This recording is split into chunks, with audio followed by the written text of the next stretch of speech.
Assalamualaikum warahmatullahi wabarakatuh. Episode kali ini Bymed akan membahas tentang soal-soal penalaran kuantitatif dengan menggunakan teknik definisi dan sifat dasar. Yang penting kalian sudah tahu definisi dan sifat dasarnya, pasti bisa ya mengerjakan soal-soal ini. Langsung kita ke soal yang pertama. Dewi berlari dengan kecepatan 3 km per jam dan beristirahat selama 10 menit setiap 1,5 jam atau 1,5 jam ya. Sedangkan Desi berjalan dengan kecepatan 2 km per jam tanpa beristirahat selama 3 jam. Apabila keduanya dari tempat dan waktu yang sama, maka jarak keduanya setelah 2,5 jam perjalanan adalah titik-titik kilometer. Jadi di sini kita akan mengukur jarak Dewi dan Desi setelah berjalan atau berlari selama 2,5 jam ya, atau 2,5 jam. Pertama kita cari dulu jarak yang ditempuh oleh Dewi ya setelah 2,5 jam. Jadi Dewi 2,5 jam itu adalah 2 jam 30 menit. Nah, selama 2 jam 30 menit ini sesuai dengan ketentuannya, yaitu Dewi istirahat 10 menit setiap 1,5 jam atau 1 jam 30 menit gitu ya. Jadi istirahatnya berapa? 10 menit. Paham ya sampai sini? Lanjut? Oke, kita lanjut. Jadi, waktu Dewi itu adalah 2 jam 20 menit. Waktu larinya ya, tanpa istirahat kan yang dihitung. Karena istirahatnya 10 menit, berarti waktu berlarinya yaitu 2 jam 20 menit. 2 jam 20 menit adalah 21/3 jam. Sekarang kita cari jarak Dewi. Jarak Dewi sama dengan kecepatan dikali waktu ya. Kecepatannya adalah 3 km per jam dikali waktunya berapa? 1/3 jam ya. Kemudian hasilnya berapa? Nah, 3 dikali 21/3 itu kan 7/3. Jadi 3 dikali 7/3 sama dengan 3-nya dicoret, tinggal 7 km. Jadi jarak yang ditempuh Dewi adalah 7 km. Kemudian kita cari jarak yang ditempuh Desi ya. Sama, rumusnya sama. Kecepatan dikali waktu. Ini kita ganti dulu dengan jarak Dewi biar lebih jelas ya. Kemudian yang ini jarak Desi. Kecepatan dikali waktu sama dengan 2 km per jam dikali waktunya 2,5 jam. Berarti 2 dikali 2,5 adalah 5 km. Berarti jaraknya adalah 5 km. Karena jarak Dewi itu 7 km, kemudian jarak Desi itu adalah 5 km, maka jarak keduanya yaitu 7 dikurang 5 sama dengan berapa? 2 km. Paham? Paham. Good job. Jika X, Y, dan Z bilangan positif kurang dari 25 yang tidak habis dibagi 3 tetapi habis dibagi 5. Jika X lebih besar dari Y, Y lebih besar dari Z, maka nilai X dikali Z dikurang Y adalah, nah, perhatikan syarat yang pertama yaitu bilangan bulat positif kurang dari 25, berarti 1 sampai 24. Kemudian syarat yang kedua, bilangan yang tidak habis dibagi 3 tetapi habis dibagi 5. Berarti ini adalah kelipatan 5 yang tidak habis dibagi 3. Berarti ada angka 5, 10, dan 20. Kenapa 15 tidak masuk? Karena 15 habis dibagi 3.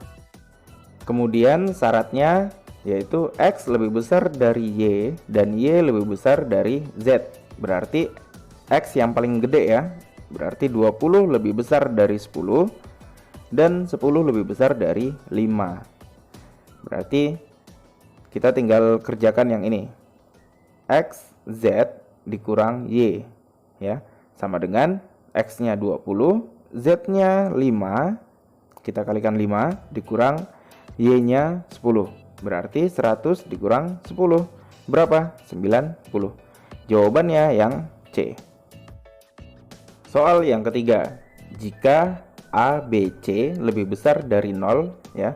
A kali B kali C lebih besar dari 0, maka pernyataan di bawah ini benar kecuali.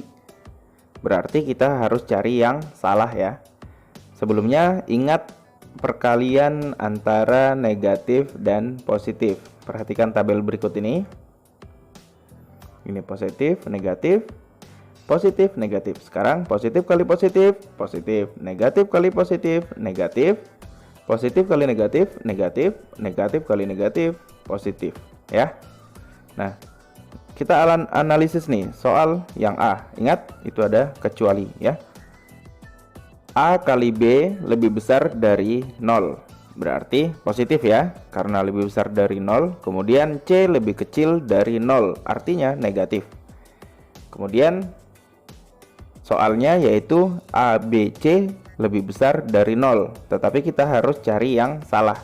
Nah, hasil dari pilihan yang A ini adalah AB-nya positif dan C-nya negatif, maka ABC lebih kecil dari 0. Berarti jawabannya adalah yang A. Oke, paham? Paham. Mudah ya? Soal yang keempat ya. Sebelumnya, perhatikan dulu. Ingat-ingat kembali, jika bilangan positif dipangkatkan 2, maka akan menghasilkan angka yang positif atau bilangan positif. Nah, jika bilangannya negatif dipangkatkan 3, maka akan menghasilkan bilangan yang negatif juga. Oke? Sekarang misal N adalah positif, maka X itu lebih kecil dari Y ya. Perhatikan. N-nya pangkat 2 untuk yang X ya. Kemudian Y-nya itu N-nya pangkat 3. Karena positif semua, berarti X lebih kecil dari Y.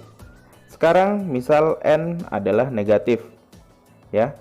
Berarti ingat, kalau bilangan positif dipangkatkan 2, berarti dia hasilnya positif. Tapi kalau bilangan negatif dipangkatkan 3, maka hasilnya negatif.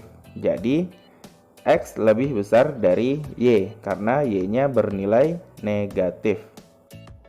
Untuk N positif, maka X lebih kecil dari Y, dan N negatif, maka X lebih besar dari Y. Berarti ya, jawabannya yang D ya, karena hubungan X dan Y tidak dapat ditentukan.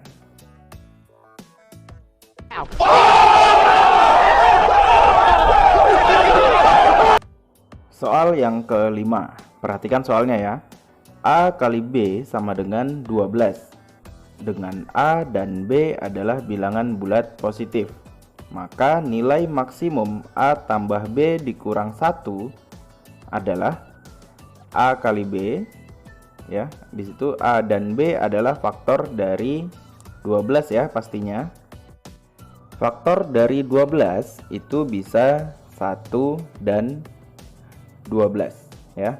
Maka kita masukkan ke dalam fungsinya, yaitu A tambah B dikurang 1 sama dengan 1 ditambah 12 dikurang 1, 12. Sekarang yang kedua, 2 dan 6. Berarti 2 ditambah 6 dikurang 1 sama dengan 7. Kemudian 3 dan 4 sama dengan 3 ditambah 4 dikurang 1 sama dengan 6. Maka nilai maksimum, berarti nilai yang tertinggi adalah berapa? Dari angka yang ini adalah 12 ya. Maka hasilnya adalah yang D. Oke, paham? Paham.